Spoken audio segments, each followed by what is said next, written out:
Buenas noches. Doctor, buenas noches.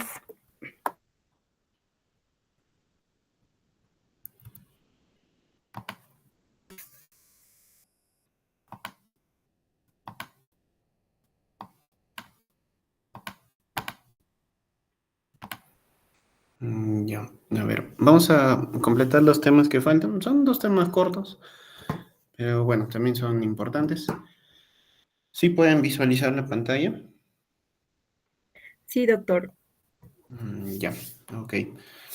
Entonces, el primero de estos temas es, vamos a tratar lo que es los problemas de infertilidad. Recordemos que la infertilidad pues es un problema cada vez más frecuente, no solo en nuestra población, sino a nivel mundial. Se dice que una de cada 6 personas puede tener un problema de fertilidad, ¿no? Es un problema que agobia a 15% de las parejas en su primer año de vida conyugal, 5% en el segundo año, en datos pues extranjeros, y en el Perú la consulta por fertilidad representa el 15% de todas las consultas externas, ¿no? Entonces, saber cómo abordarla es importante, ¿no? Lo más importante en infertilidad, perdón, es que determinemos el diagnóstico, ¿no?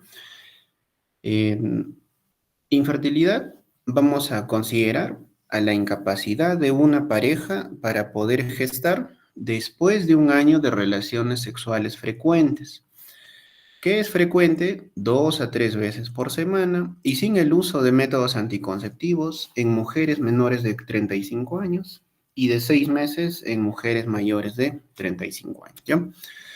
Entonces, esa definición es importante, ya que muchas personas acuden a una consulta diciéndonos que no pueden embarazarse, llevan un mes buscando embarazo, ¿no? Y no pueden embarazarse. Entonces, eso no es un diagnóstico de infertilidad, ¿no?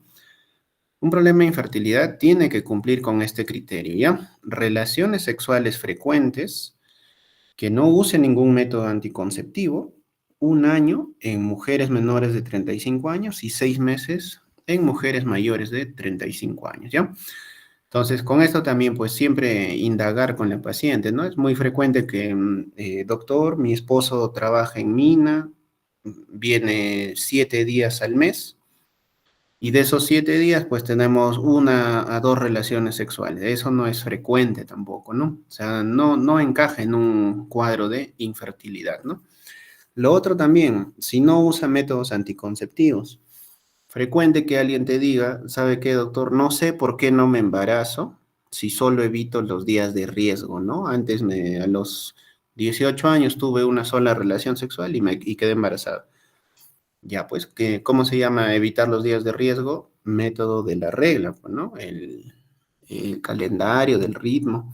También es un método anticonceptivo, poco efectivo, pero sigue siendo un método, ¿no? Entonces, no se olviden que para considerar una pareja infértil tiene que cumplir este criterio. Infertilidad primaria vamos a considerar aquella pareja que no ha tenido embarazos previos, e infertilidad secundaria cuando ya tuvo un embarazo anterior eh, y este es su segundo deseo genésico, ¿no? Entonces, si no tuvo hijos anteriormente, infertilidad primaria; si ya tuvo uno, tuvo alguna pérdida, infertilidad secundaria, ¿ya? Esta definición es respaldada igual por el Colegio Americano, por la Sociedad Americana de Medicina Reproductiva, ¿no? Mismo diagnóstico, ¿ya? Un año de relaciones frecuentes en mujeres menores de 35 y 6 meses en mujeres mayores de 35. Recordemos también que las posibilidades de quedar embarazado de nosotros como humanos es de un 20% aproximadamente cada mes. Eso quiere decir que las chances para que aumente la posibilidad de embarazarse es tener más relaciones sexuales, ¿no? No es una sola relación sexual. Al cabo de un año de búsqueda, el 84% de parejas quedan embarazadas y a los 2 años el 92%, ¿no? Esa es una posibilidad de embarazo. Y vemos también cómo cambian las tasas de embarazo a medida que pasan los años, ¿no? Muy frecuente también en mamás que han sido pues adolescentes, por ejemplo, ¿no? Madres que han sido adolescentes, vemos, ¿no? De entre 19, 26 años y menores, incluso de 19, pues las tasas son más altas, ¿no? Embarazo después, en un año, en 12 ciclos, pues 92% de embarazo, ¿no? A diferencia de embarazos a 30, 34 años, ya la tasa es menor, ¿no? 86%. Entonces, es importante que recordemos esto siempre con nuestras pacientes, ya que el problema de infertilidad pues causa mucha ansiedad en las madres, en los papás, ¿no? Así que siempre explicarle a las pacientes que la edad es un factor de riesgo y sobre todo el número de relaciones sexuales.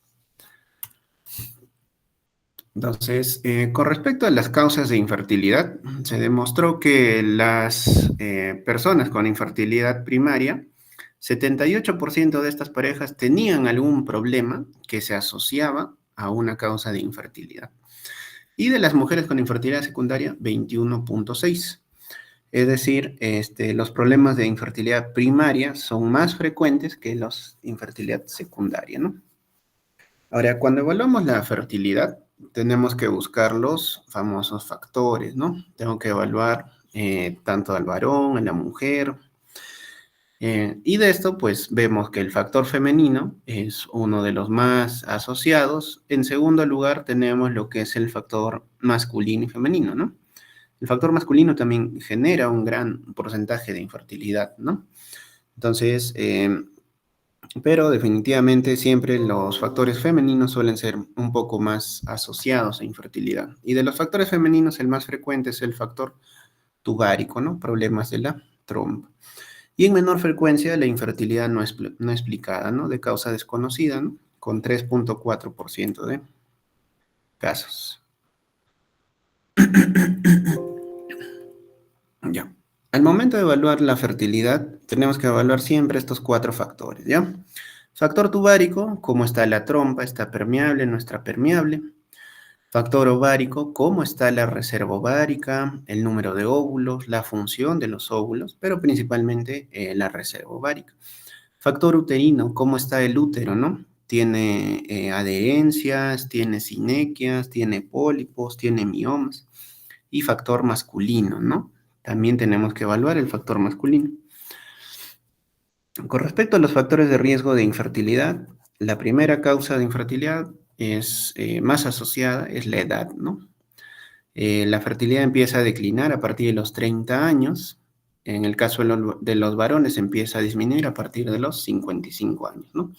Las tasas anuales de infertilidad antes de los 30 años son menores del 10%. Antes de los 35 años hasta el 20%. Y vemos cómo a partir de los 35 años puede llegar hasta el 50% y a partir de los 40 años casi un 95% de infertilidad, ¿no? Lo mismo que el aborto clínico, las causas de aborto, las tasas, perdón, de aborto aumentan a medida que avanza la edad, ¿no? Antes de los 30 años, 7 a 15% de tasas de aborto y a partir de los 40 años casi un 50% de abortos. Otro factor de riesgo de infertilidad es la obesidad. Los problemas de nutrición pueden afectar la fertilidad y los resultados dentro del embarazo, ¿no? Mujeres que tienen un índice de masa corporal más de 30 tienen más problemas de irregularidad menstrual, problemas de fertilidad, problemas anovulatorios. Es por eso que la dieta, el ejercicio, la disminución de peso aproximadamente en 5 a 10% del peso en mujeres obesas suele restaurar la ovulación y mejora las tasas de embarazo, ¿no? Otro factor de riesgo importante es el tabaquismo. Se ha encontrado asociación entre el consumo de cigarrillo y la reducción de la fertilidad en mujeres fumadoras, ¿no? Principalmente también afectando las terapias de reproducción asistida, ¿no? Mayor tasa de abortos, incluso en mujeres que son fumadoras pasivas, ¿no? Entonces, los componentes tóxicos que tiene el cigarro, pues alteran la calidad de los folículos, ¿no? Se ha encontrado componentes del cigarro en lo que es los folículos ováricos, en mujeres fumadoras activas y pasivas, ¿no? Y esto que genera mayor daño en el ADN de las células del cúmulo ovárico, en diferencia de las que no fuman, ¿no? Entonces, 3 factores importantes, siempre hay que indagar sobre los antecedentes de la paciente.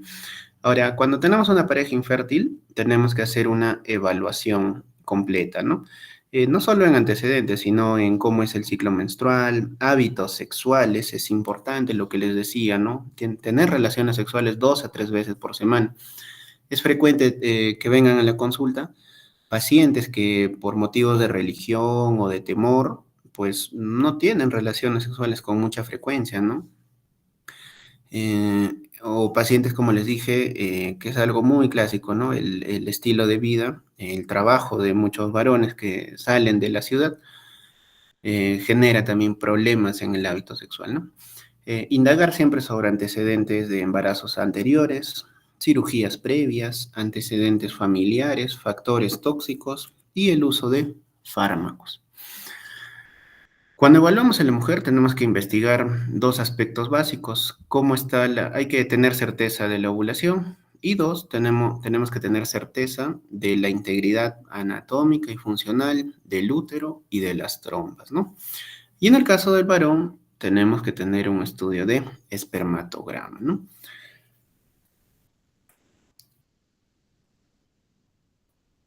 Ya. ¿Qué es lo que tenemos que evaluar? Si recuerdan los factores que hablábamos al inicio, pues tenemos que evaluar los mismos 4 factores, ¿no? Y esto es algo que se hace casi siempre cuando viene una pareja infértil, ¿no? O sea, ya tienen el diagnóstico, son una pareja de menos de 35 años, relaciones sexuales frecuentes, no usan ningún método y después de un año no han podido quedar embarazados, hay que hacer evaluación. Historia clínica, examen físico, evaluación preconcepcional, pero básico, tengo que evaluar pues los 4 factores, ¿no? Factor ovárico, ¿cómo lo evalúo? Tengo que ver si la paciente tiene baja reserva ovárica. ¿Cómo hago eso?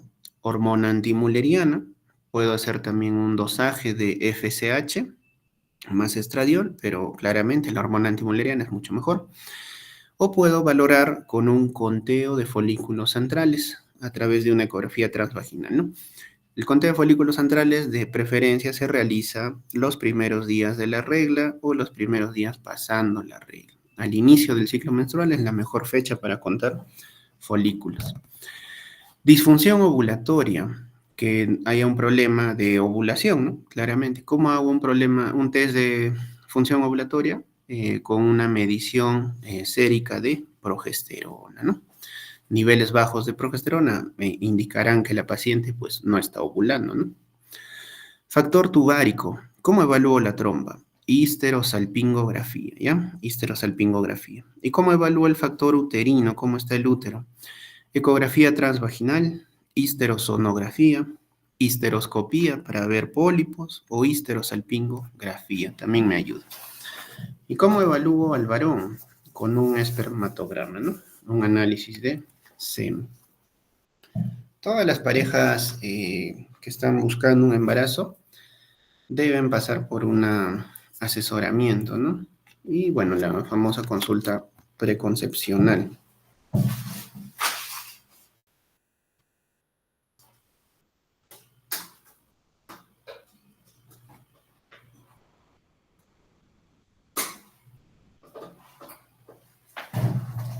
Ya.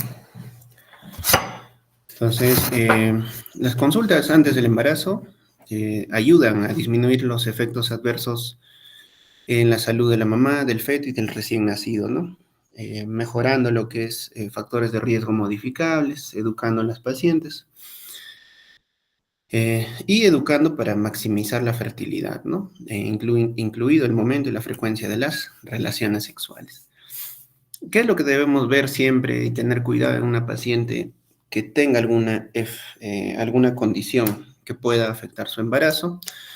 Ver condiciones médicas, ¿no? Dentro de ellos, por ejemplo, la diabetes. Recordemos que si tenemos una paciente que quiere embarazarse y es diabética, hay que explicar que tiene mayor tasa de anomalías congénitas y complicaciones asociadas al embarazo, ¿no? ¿Qué es lo que debo hacer con esa paciente? Antes de que se embarace, recomendarle que tenga una hemoglobina glicosilada menos del 6,5%. Esto va a reducir el riesgo de anomalías congénitas, ¿no? Importante que la paciente se mantenga euglicémica antes del embarazo y durante el embarazo, ya que los problemas de hiperglicemia durante el embarazo generan anomalías cardíacas o malformaciones congénitas en el bebé, ¿no? Pacientes hipertensas crónicas, mayor tasa de preeclampsia o RSIU, manejar bien la medicación, asesoramiento en lo que es medicamentos antes de que se embarace. Algunos medicamentos, por ejemplo, los IECA y los ARA2 están contraindicados en el embarazo, ¿no? Entonces, suspensión de los medicamentos si la paciente ya cogió embarazo y cambiar medicación durante el embarazo, ¿no? Pacientes hipotiroideas no tratadas tienen más riesgo de abortos espontáneos, preeclampsia, parto prematuro, DPP, muerte fetal. Tenemos que hacer el tratamiento para que mantenga niveles óptimos de hormonas tiroideas, ¿no? Pacientes con cirugía bariátrica, ¿qué es lo que tenemos que indicarles? Los primeros 12 a 24 meses suelen tener una pérdida rápida de peso, ¿no? Durante este periodo es recomendable que no se embaracen, ya que puede haber efectos en el crecimiento fetal, ¿no? Darle anticonceptivos a una paciente que se ha hecho la cirugía bariátrica durante este periodo, ya que estas pacientes van a tener problemas mal absortivos, ¿no? Recomendable utilizar métodos a largo plazo. Pacientes con desórdenes del humor, ¿no? Pueden tener más riesgo de problemas congénitos, alteraciones también del desarrollo, del neurodesarrollo infantil, principalmente pacientes que usan antidepresivos, antipsicóticos, ya que estos aumentan las tasas de anovulación y disminuyen la fecundidad, ¿no? Pacientes con VIH deben recomendable que puede existir una transmisión vertical al feto, deben tener una carga viral no detectable, idealmente antes de conseguir un embarazo. Pacientes con trombofilia, también tratamiento, tromboprofilaxis durante el embarazo, más riesgo de preeclampsia, ¿no? Y aborto recurrente también, hacer una evaluación de este tipo de pacientes, ¿no? Con respecto a las personas que tienen ya un problema de fertilidad, ¿cómo evalúo la reserva ovárica? Ya lo había mencionado. Se puede hacer a través de la hormona antimoleriana o el conteo de folículos antrales, ¿no?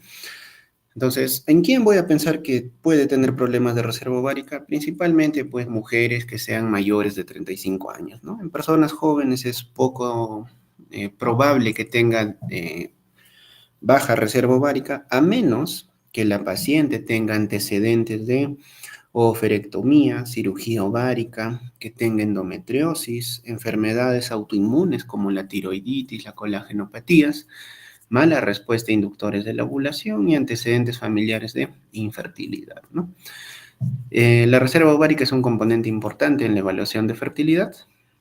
No hay una prueba ideal, pero puedo hacer varios tipos de exámenes para ver reserva ovárica. Uno de ellos es hacer un dosaje de FSH en el tercer día del ciclo. Si este está a más de 10, eso se considera anormal, ¿no? Me consideraría baja reserva ovárica. Segundo, puedo hacer un dosaje de estradiol en el tercer día del ciclo y debería tener valores entre 60 y 80 picogramos por decilitro, ¿no? Tercero, un dosaje de LH, el cual debería estar menos de 5 o una relación FSH-LH más de 2. Me indica también baja reserva ovárica. Un historial de respuesta deficiente a la estimulación de fertilización in vitro, ¿no? Menos de 4 ovocitos al momento de la extracción del óvulo. Eso significa que si tengo una paciente a la que se está sometiendo a un tratamiento de FIP y le estamos estimulando para poder obtener sus óvulos, si a pesar de haberla estimulado con pastillas, con ampollas, solo agarro menos de 4 óvulos, eso es considerable también como baja reserva ovárica, ¿no? Otra forma de evaluar la reserva ovárica, conteo de folículos centrales. ¿En qué consiste? Hago una ecografía transvaginal en la que cuento pues el número de folículos, ¿no? Como vemos acá, esta primera imagen veo 6 folículos, ¿no? Y del otro ovario tiene 5 folículos. 5 más 6, 11. Eso es un indicador de buena reserva. Acá abajo, ¿qué es lo que veo? Igual, 2, 4, 6, 7 folículos, ¿no? buena reserva ovárica, ¿no? ¿Cuándo se debe hacer el examen de conteo de folículos andrales? La mejor fecha, tercer día del ciclo, iniciando el ciclo menstrual, ¿no? También puedo medir volumen ovárico, pero el conteo me ayuda mucho más con lo que es la reserva ovárica, ¿no? ¿Cuándo considero que hay baja reserva ovárica? Si cuento menos de 6 folículos, sumando ambos ovarios, ¿ya? O si el volumen ovárico es menos de 3 centímetros cúbicos. Por ejemplo, estas imágenes, ¿no? ¿Notan? Un ovario, pues, prácticamente blanco, ¿no? Hiperecogénico, veo apenas 2 folículos por acá. Claramente esto es baja reserva ovárica, ¿no? Otra forma de evaluar la reserva ovárica, hormona antimuleriana. Ventaja de la hormona antimuleriana frente a todos los exámenes que hemos visto anteriormente, lo puedo tomar en cualquier día del ciclo menstrual, no importa, ya que la hormona antimuleriana me evalúa folículos primordiales, folículos primarios, no me va a evaluar los folículos que están por ovularse. Entonces, se puede hacer en cualquier momento del ciclo menstrual, ¿no? ¿Cuándo considero un valor de hormona antimuleriana baja? Cuando está por debajo de 1 nanogramo por mililitro. Siguiente factor, evalúo la trompa. ¿Cómo evalúo la trompa? Con una histerosalpingografía. Este es un examen de histerosalpingografía, ¿no? Es un rayos X, pero de útero y trompas, ¿no? Entonces, como vemos acá, se introduce un contraste hasta el útero y el contraste se dispara y en ese momento se toman las placas, las radiografías, ¿no? Tiene una sensibilidad aproximadamente del 90%, una especificidad también similar para detectar problemas de obstrucción tubárica, ¿no? Este es un ejemplo, por ejemplo, de unas trompas permeables normales, ¿no? Vemos cómo el contraste pasa por su trompa izquierda y cae al peritoneo normal, trompa derecha y cae al peritoneo, ¿no? Esa es una histerosalpingografía normal. Otra forma de evaluarlo es con la laparoscopía con cromotubación, ¿no? Eh, Esto principalmente cuando una histerosalpingo nos sugiere que hay una obstrucción tubárica, podríamos confirmarlo también por la laparoscopía, ¿no? La cromotubación es un estudio en el que es similar a lo que hacemos, solo que en vez de introducir un contraste, estamos inyectando azul de metileno a través del cuello uterino. Y el azul de metileno tiene que salir igual por las trompas hacia el peritoneo. Y como estamos con la cámara de la laparoscopía, podemos verlo, ¿no? Este es un ejemplo de una histerosalpingografía normal. Vemos, ¿no? Cómo entra el contraste, sale por una trompa, por la otra, ambas permeables. Lo único llamativo es este tabique dentro del útero, ¿no? Este es un útero bicorne, ¿no? Útero bicorne, pero trompas permeables.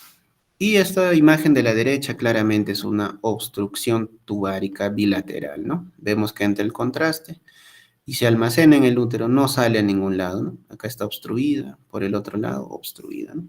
Esta es una histerosalpingografía con obstrucción tubárica bilateral. Y esta es la cromotubación, lo que les mencionaba. Estamos operando por la laparoscopía y inyectamos azul de metileno, ¿no? A través del cuello uterino y vemos cómo esta trompa bota el azul y la trompa derecha bota el azul de metileno, ¿no? Una señal de obstrucción tubárica. Ya. ¿Cómo evalúo el factor masculino? A través de un espermatograma, ¿no? El examen de espermatograma requiere algunos requisitos. Uno de ellos es la abstinencia sexual. El varón tiene que no haber tenido relaciones sexuales por lo menos 3 días para obtener un valor, pues, óptimo o adecuado, ¿no? Idealmente, en casos de algún tipo de problema, se debe repetir la prueba de espermatograma 3 meses después del análisis inicial, ¿no? Lo que confirmaría algún tipo de alteración dentro de muestra de espermas, ¿no? ¿Qué es lo que se estudia en el espermatograma? Movilidad, morfología y concentración, ¿no? Cuando hay una alteración de la movilidad, eso se llama astenosospermia, ¿no? Astenospermia o astenosospermia. Cuando hay una alteración de la morfología, como veo acá, ¿no? Un, un espermatozoide con 2 cabezas, con 2 colas, ¿no? Sin cola. Ya esa es una teratosospermia, alteración de la morfología de los espermatozoides. Y una alteración en el número de espermatozoides, oligosospermia cuando hay poquitos, asospermia cuando no hay espermatozoides, ¿no? Entonces, según la OMS, estos son los valores normales, ¿no? El volumen que debe eyacular debe ser entre 1,5 y 6 mililitros. Si hay menos de ese volumen, hipospermia, ¿no? Hipospermia. El pH del semen es alto, es alcalino, debe estar entre 7,2 y 8,0. La concentración de espermatozoides debe ser más de 15 millones por mililitro, entre 12 y 15, ¿no? Menos de ese valor considero una oligosospermia y una asospermia si no hay ningún espermatozoide en la muestra. Conteo total de espermatozoides más de 39 millones por eyaculación, no por mililitro. Movilidad lineal progresiva. Debe moverse más del 32% de espermatozoides y movilidad total entre progresivos y no progresivos debe ser más del 40%, ¿no? Una anomalía de esos valores por debajo, eso se considera una astenosospermia. La morfología normal debe ser más del 4%, ¿no? Que sean normales. Si es menos del 4%, eso se llama teratosospermia, ¿no? Que sean viables, que estén vivos, ¿no? Más del 58% de espermas tienen que estar vivos. Si es que esto está alterado, se llama necrosospermia. Y los leucocitos deben ser menos de 1 millón por mililitro. Si esto está alterado, leucosospermia, ¿no? Cuando hay infecciones o prostatitis, ¿no? Acá vemos, por ejemplo,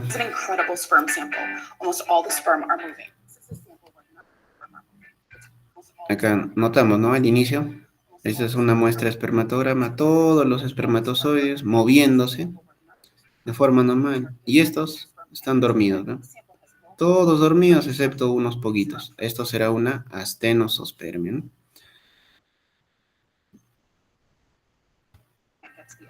¿Notan? Una muestra, ¿cuántos se mueven? Tres nomás. Astenosospermia, ¿no? Problemas de fertilidad, pues también. Otro ejemplo. Notamos, lado derecho, espermatozoides bien, buena cantidad, se mueven bastante. Lado izquierdo, dos se mueven pocos, ¿no? Astenosospermia con oligosospermia, ¿no? Acá vemos otra muestra. Se mueven normales acá, ¿no? Bastante buen número. Esta es una muestra adecuada de espermatograma. Y acá vemos un caso de teratosospermia, ¿no?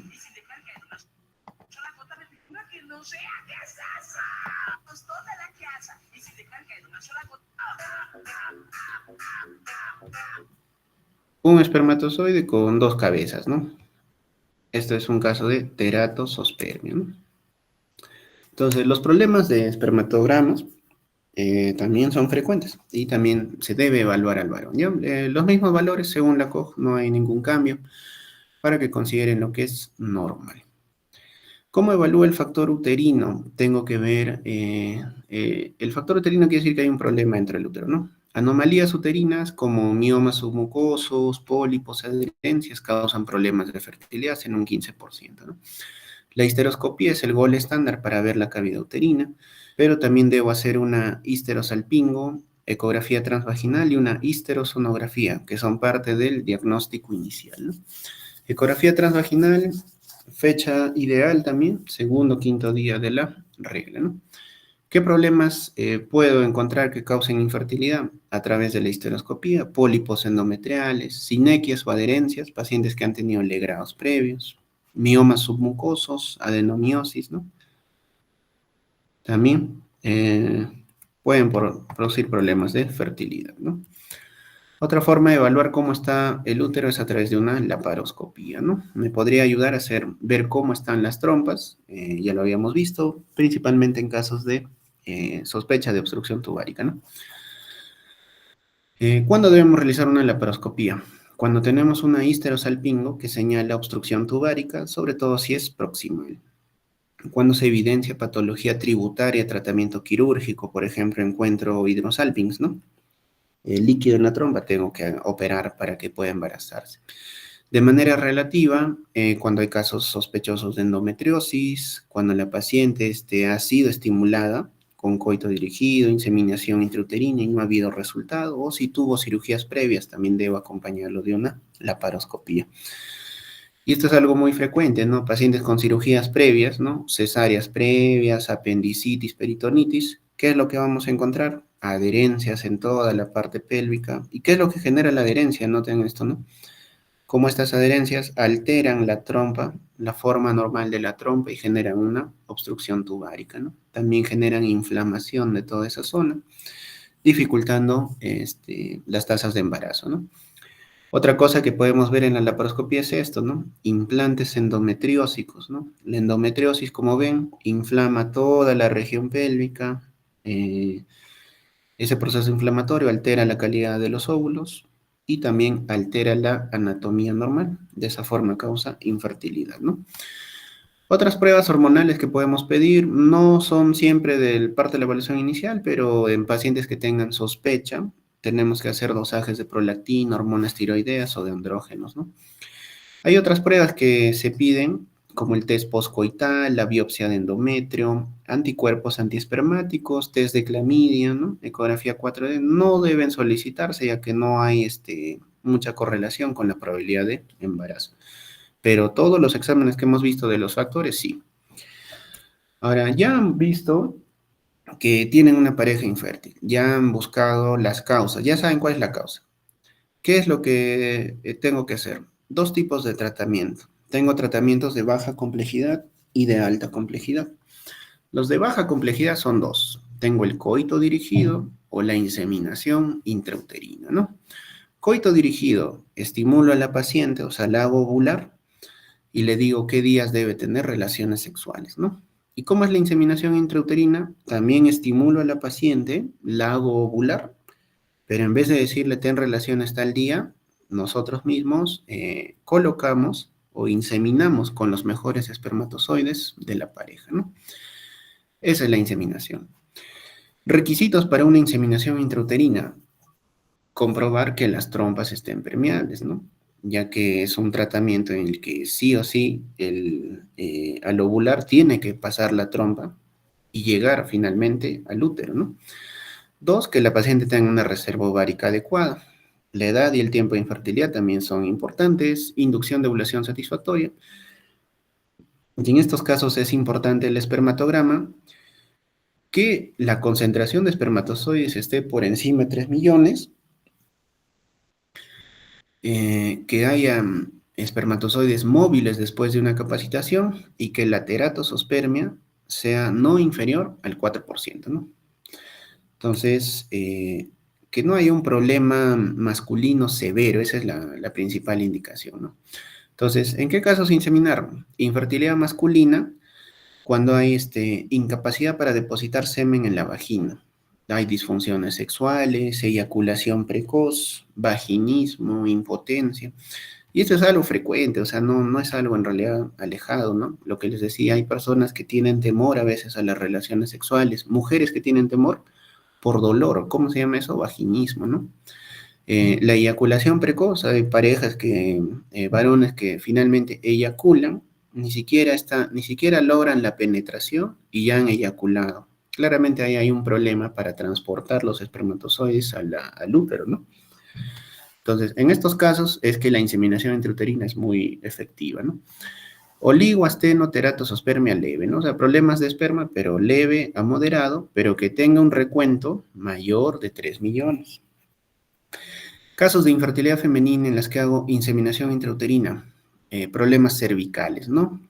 Tuvo una sinequia, una adherencia a nivel cervical, pues muy indicada la inseminación. Casos de endometriosis grado 1 o 2 con permeabilidad tubárica, ¿no? Disfunciones ovulatorias, pacientes que tienen, por ejemplo, síndrome de ovario poliquístico y que tengo que generar una estimulación que ovulen de forma normal, va muy bien con inseminación intrauterina, ¿no? Problemas de causa desconocida, no siempre se puede dirigir con la inseminación intrauterina, ¿no? Eh, la inseminación es mucho más útil que el coito dirigido en este tipo de casos. Y factores inmunológicos, ¿no? De la pareja. Entonces, una inseminación es esto, ¿ven? O sea, estimulo a la paciente, o sea, la hago ovular, pero cojo los mejores espermatozoides después de haberlos centrifugado, capacitado, y a través de un catéter los coloco dentro del útero, ¿no? Entonces, ya como yo he visto, le he hecho un seguimiento ovulatorio, ya ovuló, ese día que ovula, pues le coloco los espermatozoides buenos, ¿no? Y debería fecundar, ¿no? Ahora, ¿cuáles son las terapias de alta complejidad? Como alta complejidad tenemos lo que es la fertilización in vitro y la inyección espermática intracitoplasmática llamada ICSI, ¿no? El FIP es lo más frecuente. ¿En qué casos hacemos FIP? Obstrucción tubárica bilateral. Si las dos trompas están obstruidas, no puedo hacer una inseminación, tengo que hacer un FIP. Casos frecuentes, salpingectomía bilateral, ¿no? Algo muy frecuente que les comentaba anteriormente a algunos chicos, eh, tuve 2 hijos, me ligué las trompas en mi segunda cesárea, pero me separé de mi esposo y años después conocí a otra persona y él quiere tener un hijo conmigo, pero ya estoy ligada de las trompas, o sea, mis 2 trompas están ligadas. ¿Qué tratamiento debe hacerse en ese caso? Una fertilización in vitro, ¿no? Porque tiene una obstrucción tubárica bilateral, ¿no? También es frecuente pacientes que han tenido, por ejemplo, embarazos ectópicos, ¿no? Me dio ectópico del lado derecho, izquierdo, me quedé sin trompas. ¿Puedo ser mamá? Sí, pero a través de una fertilización in vitro, ¿no? Un FIP. Cirugía tubárica fallida, una reanastomosis de trompa, ¿no? Le decía, ¿no? ¿Puedo juntar las trompas? Sí, hay operaciones para hacerlo, pero no son muy exitosas. Entonces, si eso falla, un FIP. Síndrome adherencial severo, oligoguanovulación, baja reserva ovárica es casi siempre se debe ir a FIB esa paciente. Síndrome ovario poliquístico, endometriosis severas, grado 3 y 4, factor masculino moderado, severo, casos de infertilidad desconocida que no hayan respondido a la inseminación intrauterina o fallas al tratamiento de baja complejidad, ¿no? Ya le hice inseminación por 3 oportunidades y no pegó. ¿A qué paso? A un FIP, ¿no? 3 oportunidades se puede hacer una inseminación. Entonces acá vemos un ejemplo de cómo es un FIP. Un FIP es un procedimiento en el que primero voy a aspirar los folículos, los óvulos de la paciente, ¿no? Aspiro, entramos con una aguja y vamos aspirando todos los óvulos que hayamos estimulado, ¿no? En el laboratorio esos óvulos se fertilizan con el esperma de su esposo y se forman embrioncitos, ¿no? Esto ya es la elixir, colocar directamente el espermatozoide dentro del óvulo, ya lo vamos a ver ahorita. Pero una vez que ya he fecundado, ¿qué es lo que voy a obtener? Embriones, ¿no? Entonces, habré cogido 4, 5, 7 embriones y ese embrión ya formado, ¿qué es lo que hago? Lo coloco dentro del útero, ¿no? O sea, ya no coloco espermatozoides, coloco ya un embrión formado. Y listo. Se espera eso, el embrión que crezca, ¿no? Entonces, acá vemos, por ejemplo, óvulos y que están siendo fertilizados, ¿no?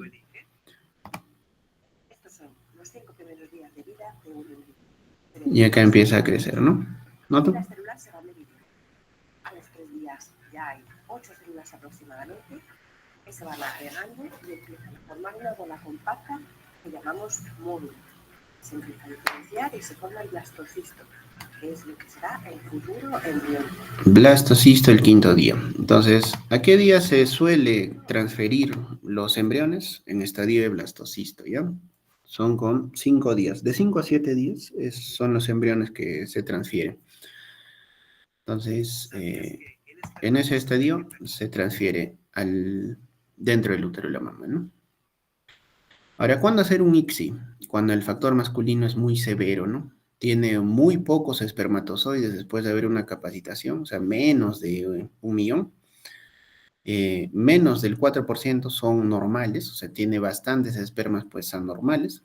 o el paciente tiene una azospermia obstructiva, es decir, expulsa líquido seminal, pero ningún espermatozoide, ¿no? Y es frecuente en personas que tienen quistes del epidídimo, torsión testicular, pacientes que han sido, juegan algún tipo de deporte y han tenido lesión a nivel testicular, suelen tener a veces azospermia obstructiva, ¿ya? O principalmente por problemas del epidídimo. Entonces, ¿qué se hace en ese caso? Biopsias testiculares o aspiración de epidídimo, y los pocos espermatozoides que se junten, como son preciados, esos son los que se inyectan a través del ICSI, ¿no? Imposibilidad de recoger la muestra, por ejemplo, pacientes con paraplegia, estado de coma, impotencia, ¿no? O cuando falla el FIP, se pasa a un ICSI, ¿no? Entonces, ¿qué es un ICSI? Acá vemos dos ejemplos, ¿ya? Acá vemos cómo aspiran el espermatozoide y con una micropipeta se inyecta dentro del óvulo el esperma, ¿no? O sea, lo que haces es llevar el espermatozoide dentro del óvulo. ¿Por qué? Porque hay pocos espermas, pocos buenos, ¿no? Va creciendo. Acá igual, ¿no? Vemos acá de este lado un espermatozoide ahí andando y es aspirado. Eso. Se aspira, ¿no? Claro, todo esto es microscópico, ¿no? Aquí hay un óvulo. Se pone el reductor para que no se mueva el óvulo. Ahí lo vemos. Eso.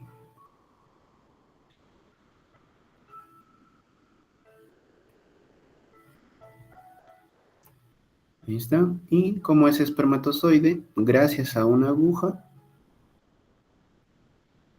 se inyecta dentro del citoplasma del óvulo, ¿no? ¿Notan?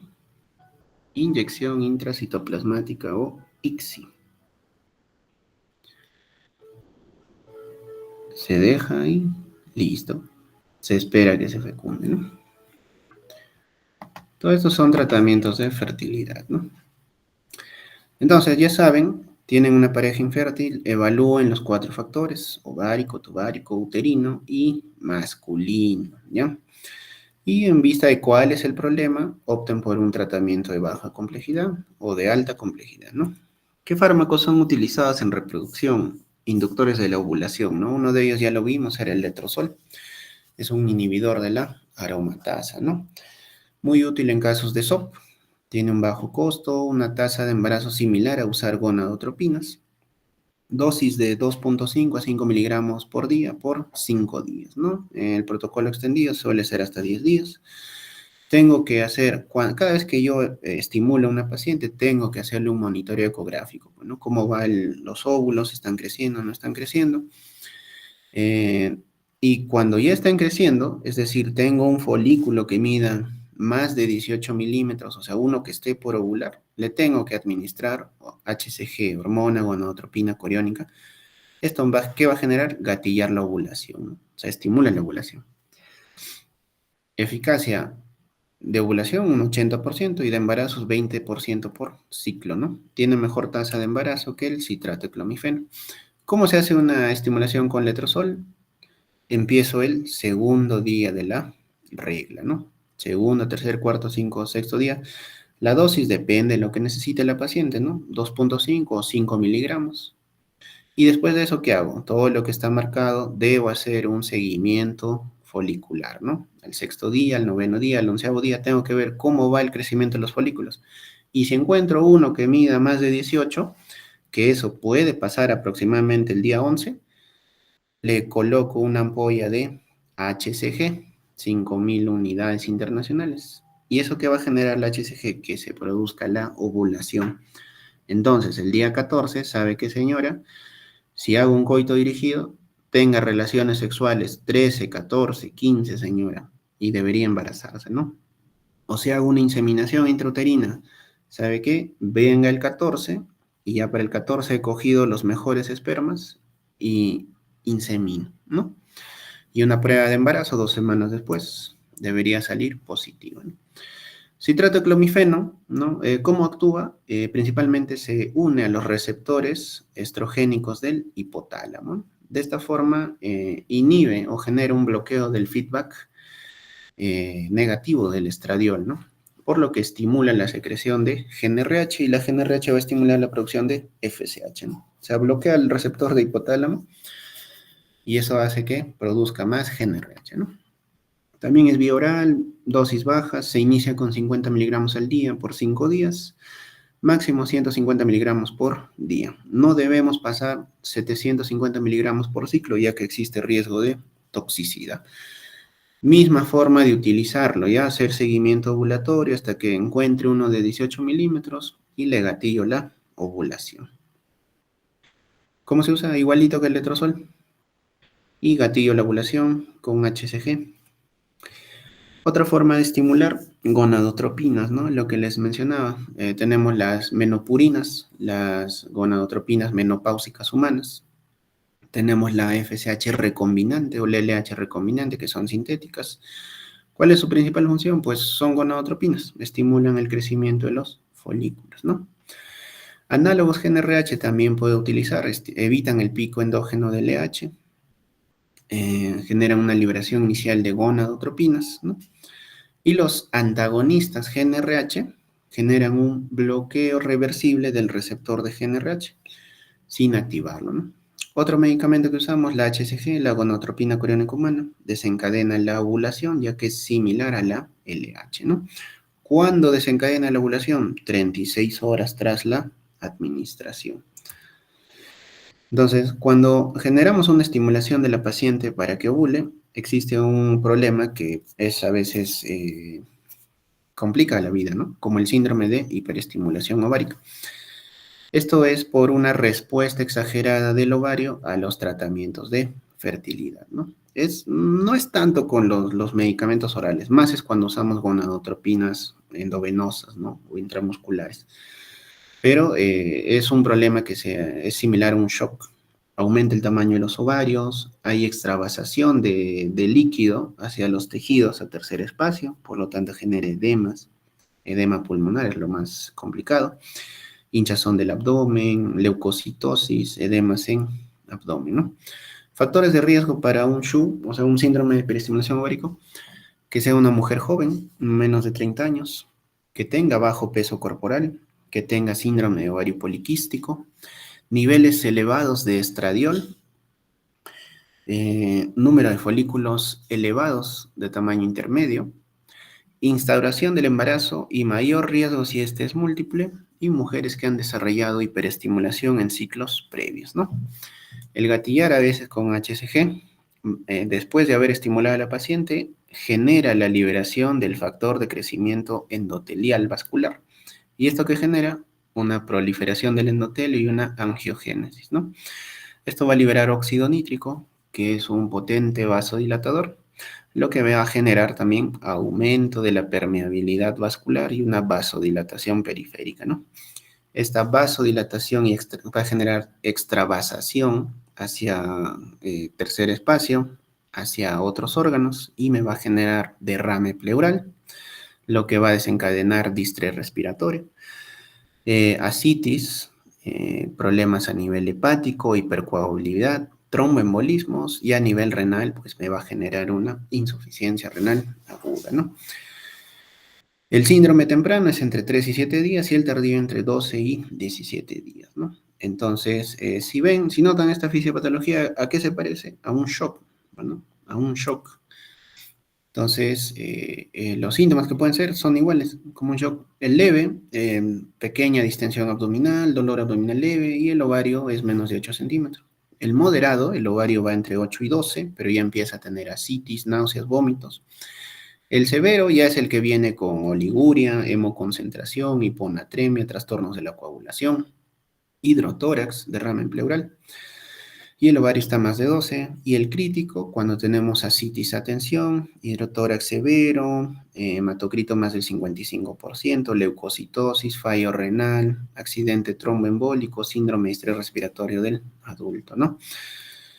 Genera un shock y a veces ha generado muerte. Entonces, el tratamiento es multidisciplinario, ¿no? Se tiene que hacer fluidoterapia, paracentesis para bajar la citisatención, manejo de las complicaciones como la falla renal, el tromboembolismo, oxigenoterapia en casos de síndrome de estrés respiratorio y una cirugía en caso de que los quistes se rompan, ya que pueden generar hemoperitoneo, ¿no?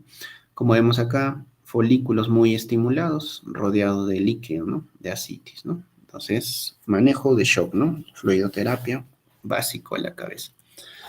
Gracias. ¿Alguna consulta sobre este tema?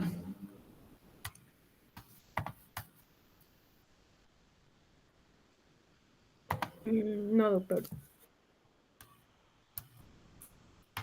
Ya. Pasamos al siguiente, que este es más corto, es menopausia. Y con eso ya terminamos. Ya. El siguiente tema que tenemos que ver es menopausia, ¿no? La menopausia es una condición normal. Es el cese de la producción de hormonas reproductivas de ovarios durante al menos 12 meses consecutivos. ¿Cómo se valora que ha cesado la producción de hormonas? Con la menorrea, ¿no? El cese de los ciclos menstruales por 12 meses consecutivos, a eso se llama menopausia. Es un diagnóstico que se hace siempre de forma retrospectiva, ¿no? Yo no puedo saber si alguien es menopáusica recién al mes. Tiene que pasar por lo menos un año. El nombre menopausia viene del griego pausis, que significa pausa, y men, que significa mes, ¿no? Pausa del mes o del ciclo menstrual, ¿no? La mayoría de mujeres entra a la menopausia a los 45 años, hasta los 56 se puede producir. Es algo normal, se acompaña de síntomas vasomotores, alteraciones de algunos órganos, urogenital, psicógeno y cardiovascular, ¿no? Como las mujeres viven más que los varones, pasan aproximadamente el 40% de su vida en años posmenopáusicos, ¿no? Entonces, acá vemos un gráfico para que entiendan. Menopausia simplemente es el cese definitivo de la menstruación. O sea, dejó de ver un año en la regla, menopausia. Pero los síntomas que se acompañan de la falta de hormonas, que puede durar varios años antes de la menopausia y después de la menopausia, ¿cómo se llama? Climaterio, ¿ya? Climaterio. ¿Qué involucra el climaterio? Lo que bien conocen muchas personas como premenopausia y posmenopausia, ¿no? La premenopausia y la posmenopausia. ¿Y qué es la perimenopausia? Los periodos de síntomas que rodean o que anteceden a la menopausia, ¿no? A medida que las mujeres envejecen, los folículos ováricos disminuyen no solo en números, también en función y calidad, ¿no? Hay disminución de las células de la granulosa del ovario y estos eran principales productores de estradiol e inhibina B. Entonces, al atreciarse, los niveles de estradiol van a disminuir, ¿no? Los niveles de hormona antimuleriana también disminuyen, ya que estos se producían en la granulosa del ovario. Con la falta de inhibición de las gonadotropinas provenientes del estrógeno y la inhibina, aumenta la producción de FSH, ¿no? Como ha bajado el nivel de estrógeno, la FSH va a empezar a aumentar por el feedback negativo. Esta disminución de los niveles de estrógeno va a alterar el eje hipotálamo hipoficiario ovárico. Como resultado, también va a haber una falla en el desarrollo del endometrio, lo que genera ciclos irregulares hasta que finalmente la menstruación se detiene por completo.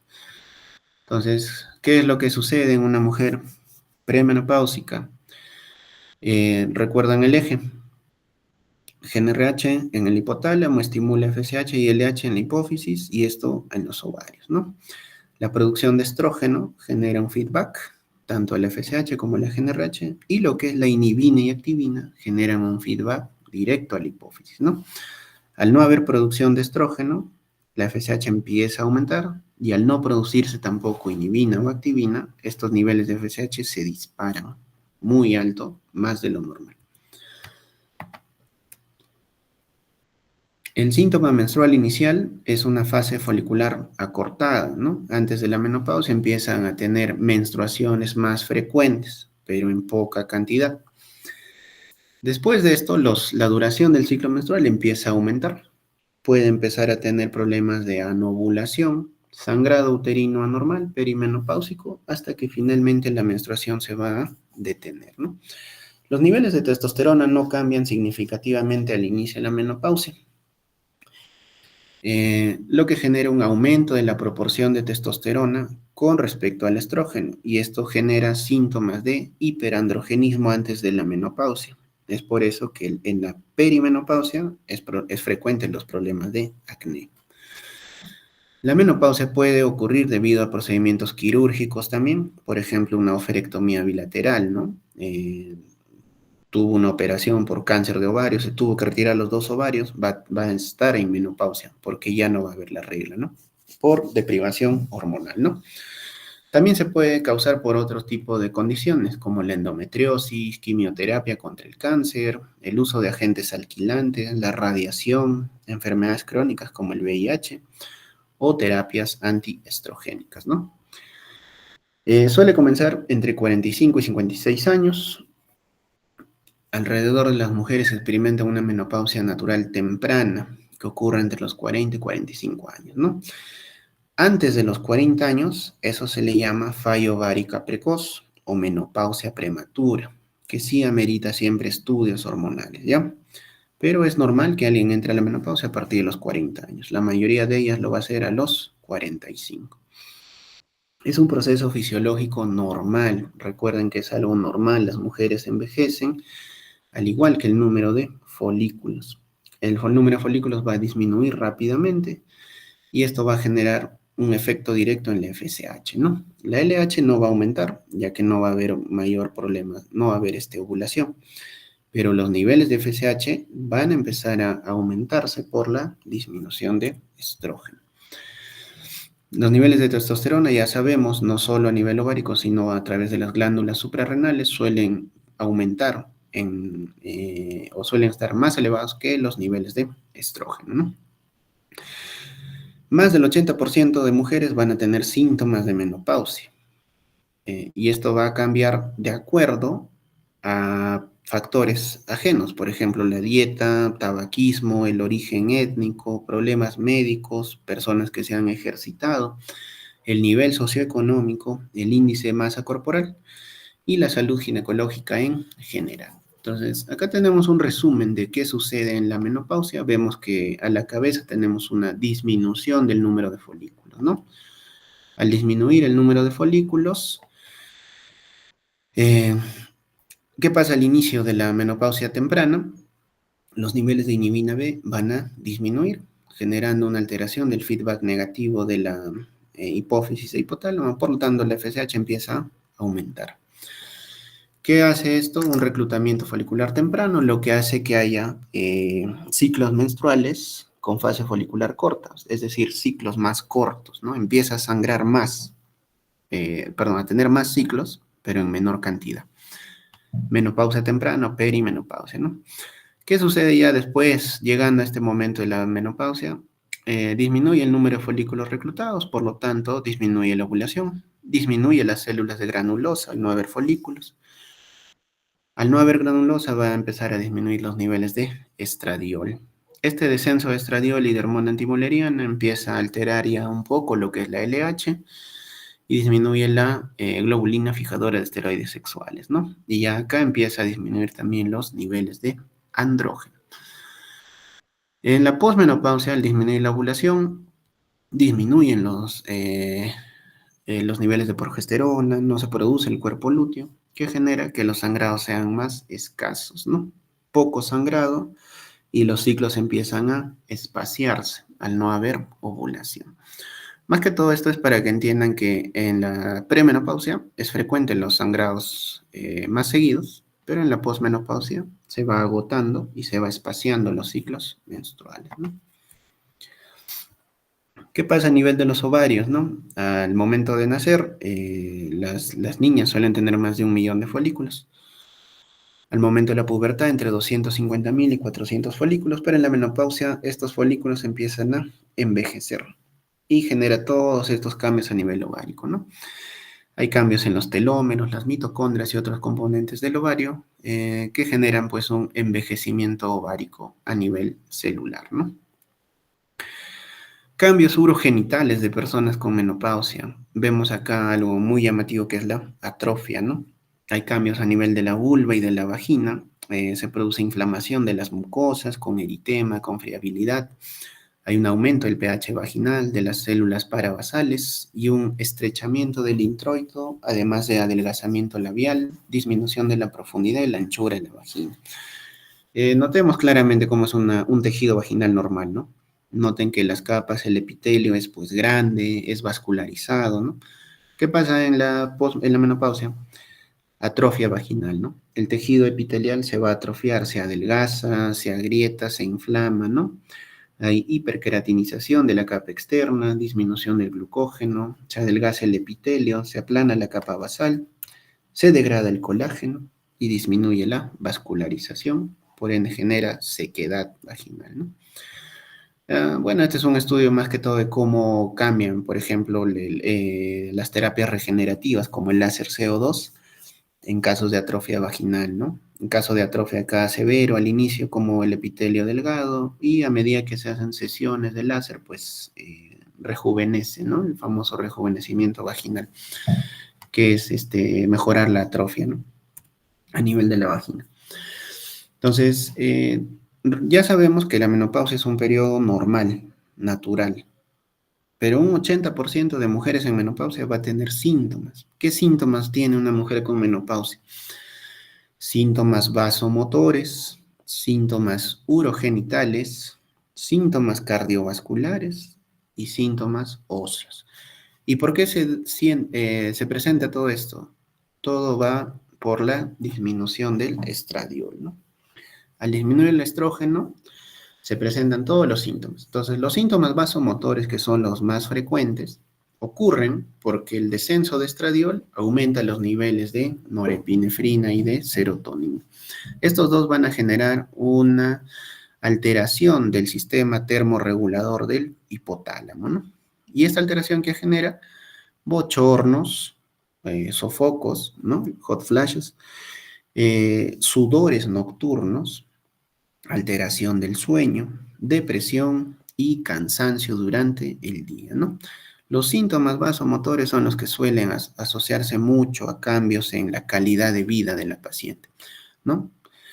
Síntomas urogenitales, porque disminuye la síntesis de colágeno, disminuye el flujo sanguíneo a nivel vaginal, hay adelgazamiento de las paredes vaginales, disminuye la producción de glucógeno, disminuyen los niveles de lactobacilos, por ende el pH empieza a aumentar.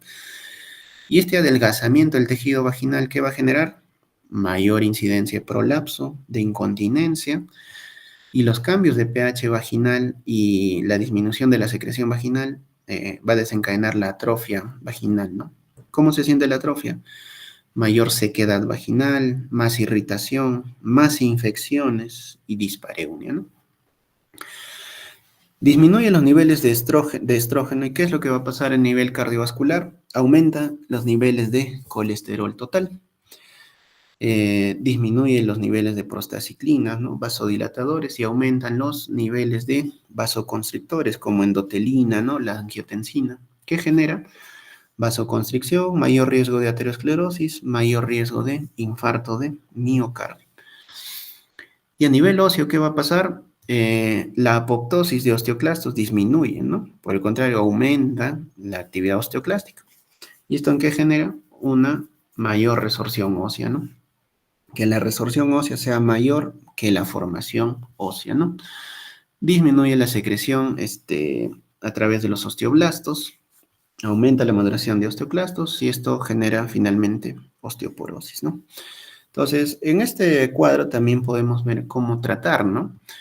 Si yo veo acá que los síntomas de esta paciente por bochornos son por disminución de estrógeno, ¿no? Terapia hormonal. Si tiene incontinencia urinaria, prolapso, sequedad vaginal, ¿qué le tengo que dar? Estrógeno, pero tópico. Si tiene síntomas cardiovasculares, podría darle estrógeno, ¿no? Pero solo para evitar la formación de placas, ¿no? Principalmente en mujeres perimenopáusicas y que no tengan ya placas ateroscleróticas, ¿no? Y si tengo una paciente con osteoporosis y síntomas óseos, pues le doy estrógenos, le doy moduladores selectivos del receptor estrógeno o le doy bifosfonatos, ¿no? Todo eso vamos a ver. Los síntomas a la cabeza en pacientes con menopausia, los vasomotores, ¿no? Son los que más alteran la calidad de vida, sofocos, sudores, palpitaciones, migrañas, ¿no? Ocurren más de noche, son impredecibles, suelen durar de 3 a 4 minutos cada sofoco que tenga la paciente, pero claramente afecta la calidad de vida, el sueño diario. Estos síntomas suelen durar en promedio de 1 a 6 años, ¿no? En algunas pueden durar hasta 15 años en mujeres posmenopausia. Pueden empeorar ¿con qué? Con el consumo de alcohol, de tabaco, pacientes obesas, que sean sedentarias o que estén afectadas a nivel de estrés, ¿no? Las migrañas cambian en frecuencia o intensidad con la menopausia también. Se deben las migrañas por niveles fluctuantes de estrógeno. Durante la menopausia temprana es cuando los niveles de migraña aumentan más. Después de la menopausia empieza a mejorar la migraña. Pero de todas maneras puede asociarse a una migraña con aura, mayores problemas, mayor tasa de accidente cerebrovascular, principalmente si la paciente es fumadora o usa anticonceptivos orales, ¿no? Síntomas genitourinarios, entre 50 y 75% de pacientes tienen sequedad, ardor, prurito, irritación, dispareunia, ¿no? Hay síntomas urinarios de urgencia frecuentes, ya que la vejiga tiene receptores de estrógeno, ¿no? Entonces, al disminuir, empieza a generar polaquiuria, tenesmo, disuria, ¿no? Los bajos efectos de estrógeno de la menopausia causan infecciones vaginales o urinarias recurrentes, ¿no? Debido a que aumenta la colonización bacteriana vaginal con gérmenes de la vejiga.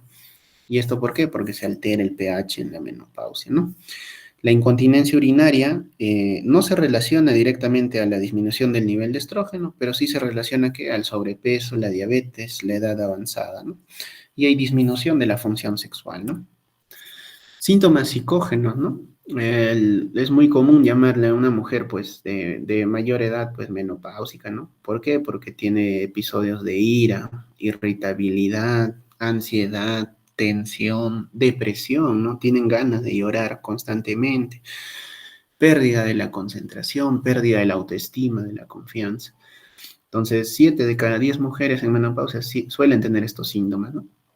Se acompañan también de apnea del sueño, insomnio, síndrome de piernas inquietas, ¿no? Lo que genera lo que a veces se agrava por los sofocos nocturnos, ¿no? Debido a que existen receptores de estrógeno en una gran variedad de regiones del cerebro que se encargan de regular el estado de ánimo y la cognición, es frecuente que la disminución de los niveles de estrógeno pues afecten el estado de ánimo, ¿no? También el estrógeno sabemos que tiene un efecto sobre la serotonina y la noradrenalina, lo que genera pues una alteración total también del estado de ánimo, ¿no? Ante una paciente menopáusica siempre debemos valorar presión arterial, el peso y la altura.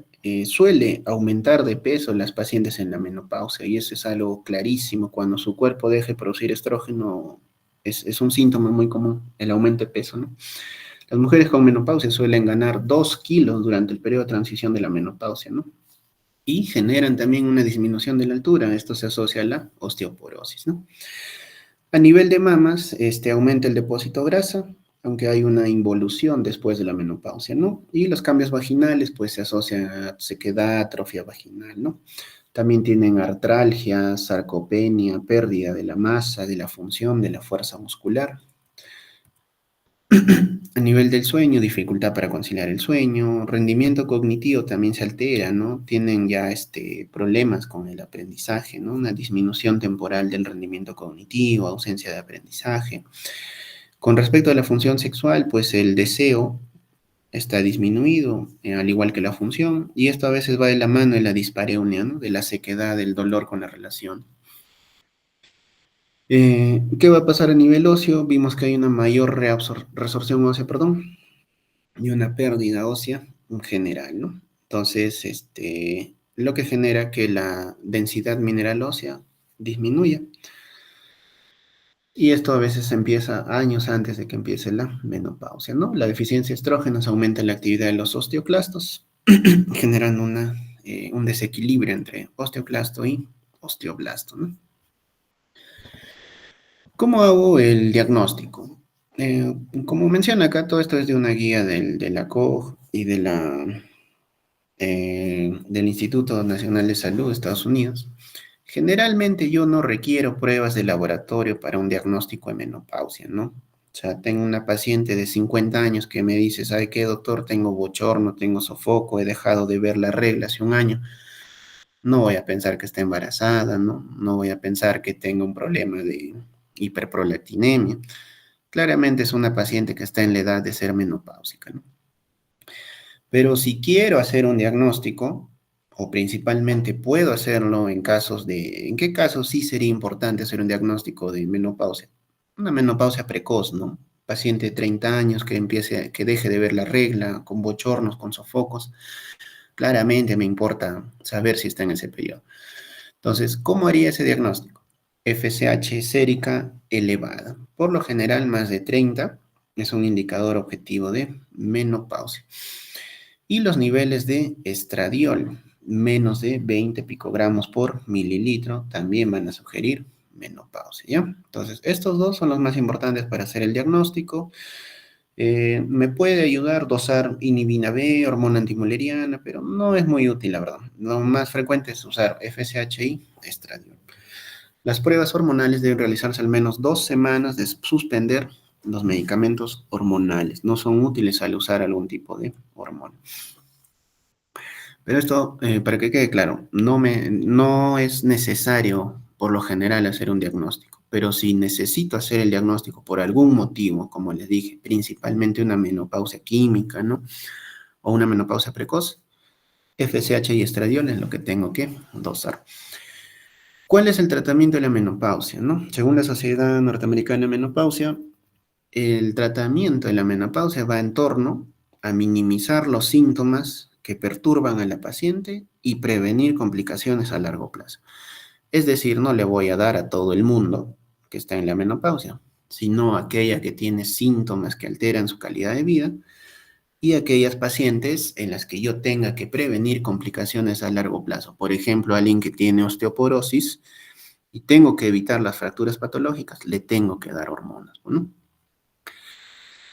Eh, ¿Qué es lo que nos sugiere lo que es la terapia de reemplazo hormonal, ¿no? La hipótesis general nos dice que cuando se inicia entre los 10 años del último periodo menstrual y antes de los 60 años, nos ayuda a reducir también la incidencia de ACV, embolia sistémica y ataque isquémico transitorio, ¿no? No existen recomendaciones estándar para la edad en la que se debe suspender la terapia de reemplazo hormonal, ya que las mujeres pueden experimentar síntomas vasomotores durante varios años. Entonces, es un tira y afloja, ¿no? Tenemos que darle por el tiempo que la paciente requiera, en realidad que tenga síntomas, pero también cuando ya vemos que está bien después de varios años, para disminuir las complicaciones por la terapia de reemplazo hormonal, bajando la dosis o suspendiéndola para valorar si sigue con los síntomas vasomotores, ¿no? La dosis más baja es la dosis más efectiva. ¿En qué consiste el tratamiento hormonal sistémico? Principalmente cuando tengo paciente con síntomas vasomotores. Es muy beneficioso en el alivio de síntomas vasomotores. ¿Qué le tengo que dar, no? O sea, y eso me pasó, creo, con un grupo que tenía, que viene una paciente y le han pedido un estudio hormonal para darle un tratamiento hormonal.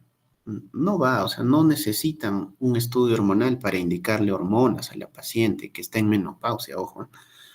No se necesita porque ya lo vimos, no necesitas para el diagnóstico, no necesitas tampoco para un tratamiento. ¿Qué te sirve? Si tiene síntomas, esa paciente, y le están alterando la calidad de vida, tiene que usar hormonas, eso es un hecho. Entonces, tengo que darle hormonas si la paciente viene por síntomas vasomotores. Entonces, si tiene bochorno, sofoco, calor, insomnio, migrañas, tiene que recibir hormona esa paciente. No hay otra cosa que me cambie a mí más que la historia clínica. ¿Cómo le tengo que dar el tratamiento hormonal? Vienen varias formas las hormonas. Tengo en tabletas, en aerosol, en gel, en anillo vaginal, en parche, en inyectables, en diferentes modalidades, forma continua, cíclica, Y también puedo darle estrógeno solo, combinación de estrógeno con progesterona, estrógeno con base de doxifeno y progestágenos solos. Principalmente, tengo que dar estrógeno solo si la paciente ya no tiene útero. Pero si la paciente tiene útero, le tengo que añadir progesterona. Pues. Esa es la base de todo lo que ustedes tienen que entender hoy día. Si tiene una paciente con síntomas vasomotores, le tengo que dar hormonas. Si ya no tiene útero, uso estrógeno solo. Pero si tiene útero, pues le doy progesterona. ¿Para qué? Para prevenir la hiperplasia endometrial y el cáncer de endometrio. El uso de estrógeno solo en mujeres con útero intacto aumenta la incidencia de hiperplasia endometrial a un 30% dentro del primer año de uso. Así que, si tiene útero mi paciente, le tengo que dar estrógeno y progesterona. El base-doxifeno es un modulador selectivo receptor de estrógeno. Puede utilizarlo también para reducir el riesgo de hiperplasia y cáncer de endometrio como alternativa a la progesterona, ¿no? Pero ¿qué es más barato? Estrógeno con progesterona. Todo lo que sabemos de efectos adversos, beneficios de lo que es la terapia hormonal, lo sabemos gracias al estudio Y. El estudio Y es el Women's Health Initiative, ¿no? Iniciativa de Salud Mundial de la Mujer.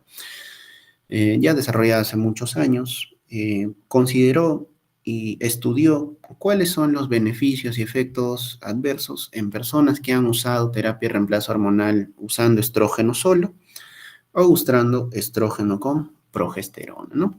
Entonces, 10.000 personas con histerectomía, es decir, que ya no tienen útero, les dieron estrógeno solo, ¿no? Y de ellas se evaluaron en diferencia de placebo o darle estrógeno equino conjugado a dosis de 0.6 miligramos por día, que es la dosis habitual, ¿no? Y en pacientes que sí tienen útero, le han dado estrógeno equino conjugado más acetato de medroxiprogesterona, ¿no? 2.5 miligramos por día. Y al otro grupo, placebo, ¿no? O sea, y con un buen porcentaje de pacientes, ¿no? 10.000, 16.000.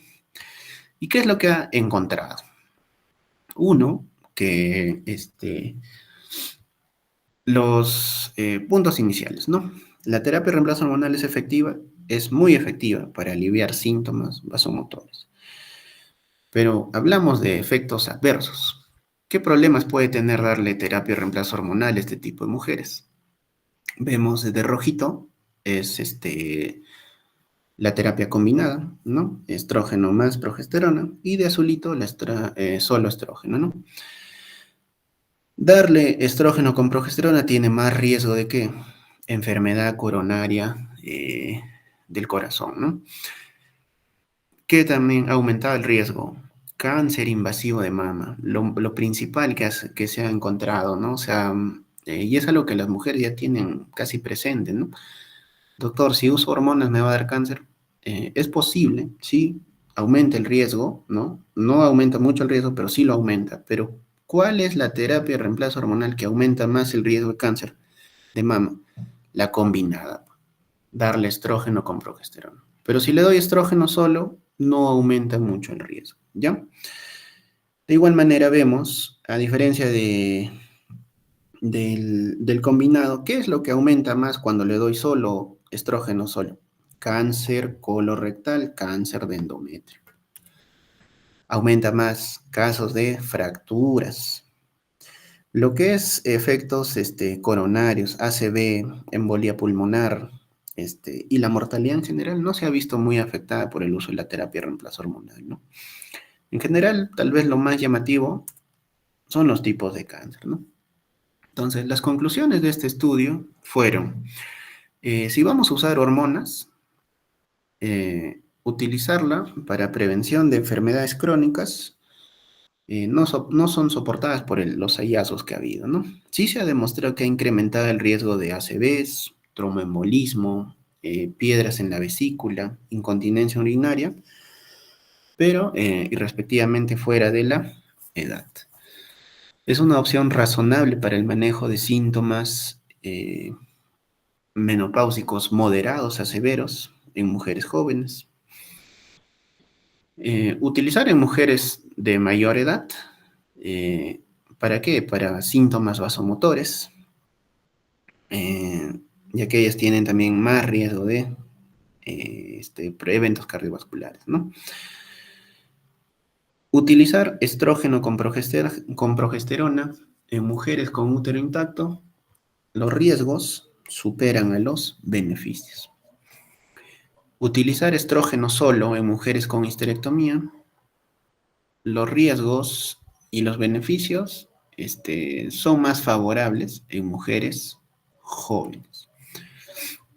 Entonces, ya saben, con respecto a esto, quien más causa más casos de cáncer de mama, la terapia combinada, más que la terapia de estrógeno sola. Pero darle estrógeno solo, ya vieron, mayor casos de cáncer de endometrio. Así que hay que tener cuidado. La terapia hormonal sistémica va a disminuir significativamente gravedad, frecuencia de sofocos, atrofia urogenital, trastornos del sueño, previene la osteoporosis, las fracturas asociadas, pero deben ser usadas durante el periodo más corto y en su dosis efectiva más baja, ya que por sí sola aumentan las tasas de tromboembolismo pulmonar, ACV, y la terapia combinada, lo que ya hemos visto, puede aumentar el riesgo de cáncer de mama.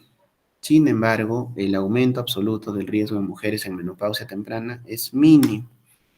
Cuando se ha demostrado que aumenta más el caso de cáncer de mama, estos estudios son realizados en 5 años. Mientras más años lo utilice la paciente, mayor la incidencia de cáncer, ¿no? Pero si usa pues un año, la terapia hormonal no va a tener mayor riesgo, ¿no? No está claro si la terapia reemplazo influye directamente en la enfermedad coronaria. La terapia combinada estrógeno con progesterona aumenta el riesgo de cáncer de mama, accidente cerebrovascular, embolia pulmonar, trombosis, pero no de enfermedad coronaria. El estrógeno está indicado en personas con antecedentes de cáncer de mama, está contraindicado cuando tiene cáncer de mama, cáncer de endometrio, trombosis, embolia, enfermedad hepática y sangrado vaginal inexplicable, ¿no? Entonces, los efectos sobre los eventos cardiovasculares varían según el momento en que se inicia el tratamiento, ¿no? Dentro de los 10 años posteriores al último periodo menstrual disminuye tanto eventos cardiovasculares como mortalidad, ¿no? Sin embargo, no se recomienda únicamente para prevenir enfermedades cardíacas. La FDA no aprueba las preparaciones compuestas de hormonas bioidénticas en estos casos. Según la declaración del grupo de trabajo, el Task Force de Estados Unidos, la terapia de reemplazo sistémica no debe ser utilizada para prevención primaria de enfermedades crónicas, ¿ya? Y las indicaciones de la TRH deben ser en base a los síntomas de la menopausia, y los datos que sabemos de esto, ya lo vimos, son gracias al Women Health Initiative, ¿no? Entonces, ¿tenemos que dar hormonas? Sí, para aliviar síntomas vasomotores, síntomas sistémicos. Tratamiento local con estrógenos, principalmente para aliviar síntomas urogenitales, ¿ya? Si tiene atrofia genital, le tengo que dar estrógeno, pero tópico, ¿no? Tenemos en crema, en óvulo. Entonces, las infecciones recurrentes del tracto urinario no se reducen con la TRH sola. Sí reduce lo que es las infecciones vaginales, ya que acidifica la vagina y permite que los lactobacilos dominen la flora. Para la vaginitis atrófica se ha demostrado que la terapia con estrógenos, con anillos, cremas o tabletas va a mejorar el flujo sanguíneo y revierte la atrofia vaginal. ¿De acuerdo? Las mujeres que no pueden tomar terapia de reemplazo hormonal sistémica sí pueden ser candidatas para estrógeno local, sin necesidad de progesterona, ya que esto mejora la salud vulvovaginal después de 2 a 3 meses de uso. Entonces, eso significa que si tengo una paciente que no puede usar hormonas porque tiene riesgo de cáncer de mama, tiene algún tipo de tumor en la mama, ¿está contraindicado usar cremas vaginales? No, porque el tratamiento tópico no aumenta el riesgo sistémico, ¿ya?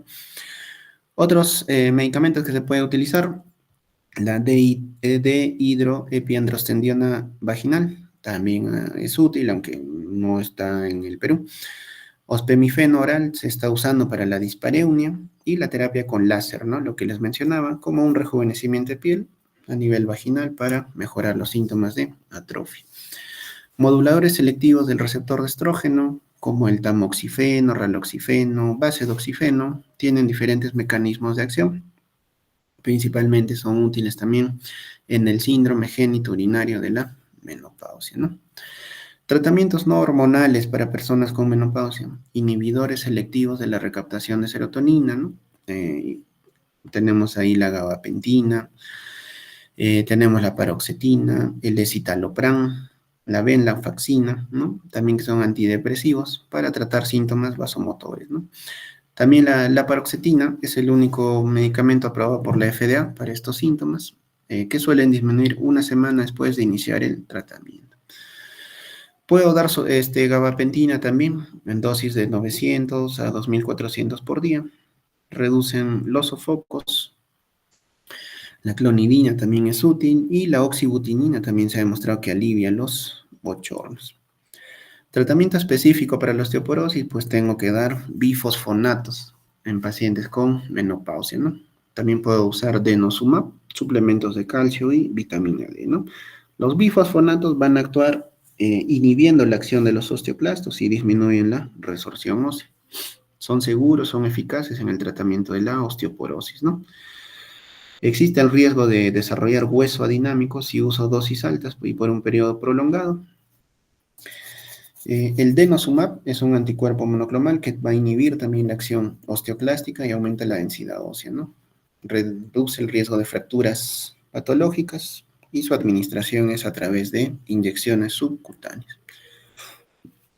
Remedios caseros, por así decirlo, o remedios que no requieren de receta, que también se ha visto que tiene cambios en los síntomas vasomotores de menopausia. Los fitoestrógenos, ¿no? Los fitoestrógenos, pues, son las isoflavonas, ¿no? La soya, están en la soya, en el aguaje, ¿no? Es muy frecuente que personas consuman suplementos de aguaje ahora para aliviar la menopausia, pues, porque tienen fitoestrógenos, ¿no? La vitamina E, los ácidos grasos, el omega 3, el cardo mariano, son utilizados también para los síntomas vasomotores de la menopausia, ¿no? Acá vemos un resumen de todas las terapias que tenemos para pacientes con menopausia, ¿no? A la cabeza, terapia de reemplazo hormonal, pues, ¿no? Básico. Si es atrofia vaginal, síntomas geniturinarios, también tengo que darle estrógeno, pero tópico, ¿no? Si es osteoporosis, puedo utilizar también hormonas, pero tengo que darle bifosfonatos, calcio, vitamina D. Además de los cambios en el estilo de vida, ¿no? Disminuir lo que es el tabaquismo, disminuir el consumo de alcohol, técnicas de relajación, actividad sexual regular y disminución, ejercicios para disminuir, bajar de peso también, ¿no? Diagnóstico diferencial, cuando los síntomas de menopausia ocurren a muy temprana edad, tengo que hacer pues un diagnóstico, ¿no? Y eso es algo claro, o sea, si tengo personas menores de 45 años, puedo sospechar de algún otro problema, ¿no? Asherman, problemas de la cavidad uterina que estén generando que la paciente no vea la regla, anomalías del eje hipotálamo hipoficiario gonadal. Y finalmente, bueno, repasamos lo que es el estrado, ¿no? El estrado son las etapas de envejecimiento reproductivo de la mujer, ¿no? Ha estadificado cómo son los cambios de la mujer durante la menopausia, ¿no? Los criterios de Strauss se basan principalmente en los ciclos menstruales, dividen el ciclo femenino en 3 categorías: reproductivo, de transición y de posmenopausia. Y la menopausia va a ser considerada un punto cero, ¿no? Hay 10 etapas de la menopausia, según el criterio Strauss, 5 antes de la menopausia y 2 después, ¿no? Son los estadios, ¿no? Y esto creo que ya lo hemos visto también. La menopausia representa este punto de corte, que ya vimos que es el cese de la menstruación. Pero vimos que la premenopausia empieza muchos años antes, ¿no? Y estos son los estadios -5. ¿Qué cambios hay? Ciclos menstruales variables o irregulares, ¿no? Y esto empieza a cambiar a medida que avanza la edad. Ciclos menstruales empiezan a cambiar. Ya en la perimenopausia empiezan a variar hasta llegar a un periodo de 60 o más días de amenorrea. Si hago criterios diagnósticos, empiezo a ver que los niveles de FSH, conteo de folículos centrales, hormona antimuleriana, empieza a bajar en la premenopausia, en el periodo reproductivo. Y cuando empieza ya a cambiar los síntomas, principalmente de la regla, los niveles de FSH empiezan a aumentarse. Cuando ya empieza a tener un valor más de 25 o 30, cerca al cese definitivo de la menstruación, ¿no? Es más frecuente los síntomas vasomotores en este periodo, periodo transicional tardío, -1, y periodo posmenopáusico temprano, ¿no? Síntomas vasomotores, ¿no? Este periodo, ¿cuánto puede durar? De 1 a 3 años y 2 años incluso después de la menopausia, ¿no?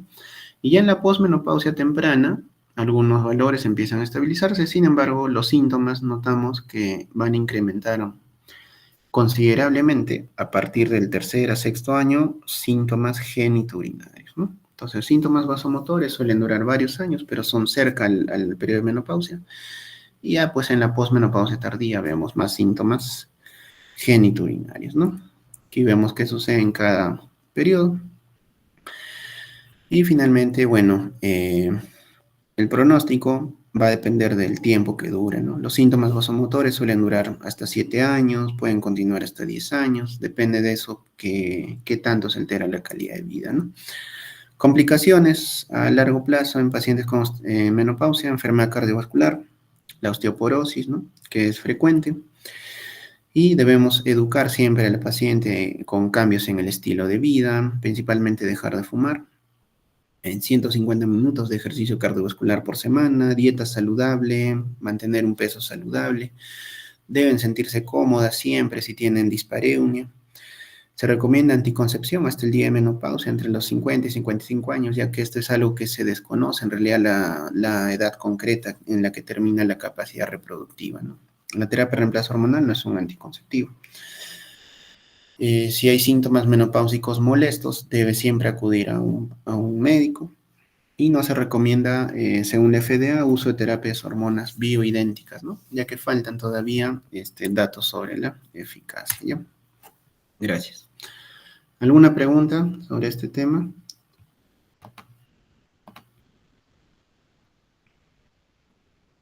No, doctor, ninguna pregunta. ¿Preguntas? Nada. Ya. Bueno, te mando ahorita este tema y ya con eso terminamos todo lo que es la primera parte del sílabo. Me habías dicho que el examen puede ser el día jueves a las 9 de la noche, ¿no, Milagros? Sí, doctor. Ya, entonces estamos quedando ya para el jueves en nuestro horario, 9 de la noche. Doctor, ¿alguna indicación para el examen del día jueves? Ninguna, bueno, solo no lleven muchos aparatos electrónicos. Ya saben cómo es el examen, pues el examen es de opción múltiple, para que marquen, ¿no? Voy a ver el tiempo de duración nada más, pero van a ser 20 preguntas. Y va a entrar todo, bueno, todos los temas que hemos hecho hasta ahora. Estos dos temas también, doctor, lo va a agregar. Sí, claro, todos, bueno, todos los temas de la primera parte. Te mando ahorita las diapositivas, ¿ya? Ok, doctor, gracias. Ya.